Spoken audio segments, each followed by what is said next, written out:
Tapi pemerintah juga bukan pemuas bagi semua orang gitu.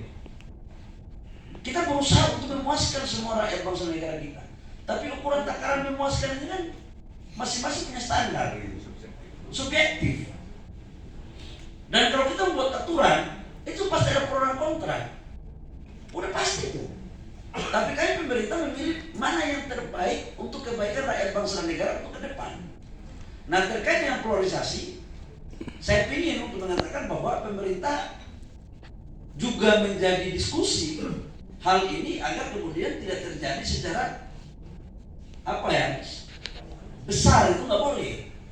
Bahwa perbedaan ini ada tapi harus di-manage. Perbedaan ini dengan cara-cara yang baik harus di-manage.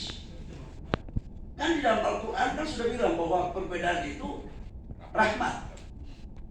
Tapi rahmat itu apabila dikelola dengan baik. Kalau tidak dikelola dengan baik, itu bencana. Coba aja kalau di Papua, coba anak Papua datang ke sini, coba orang bilang kita, woi kok gelap atau apa? Udah tahu kita berbeda, tapi kalau kau bikin begitu, oh, saya datang hajar kau.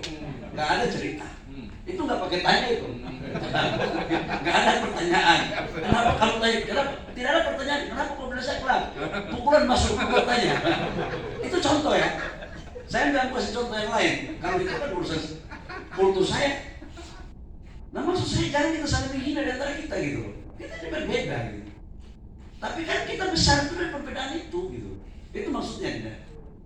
Ya, jadi pemerintah bagaimana berikhtiar untuk negara ini baik, tidak saling mencela, silakan berkompetisi fair, mana yang bagus. Tapi saya menyatakan bahwa memimpin bangsa ini tidak cukup orang pintar. Memimpin bangsa ini harus punya hati, punya leadership, punya kemampuan manajerial. Pidato penting, baca buku penting, tapi itu tidak cukup. Kalau hanya pidato dan baca buku, ya kira-kira teman-teman tahu lah bagaimana yang terbaik. Ya dong, kepala negara harus punya leadership, bos. Nggak bisa, bos. Harus punya kemampuan manajerial dan bisa menghubungkan antara elit politik, elit ekonomi, menengah dan rakyat di bawah. Menurut saya ini kriteria ideal pengalaman saya selama menjadi anggota kabinet. Terima kasih.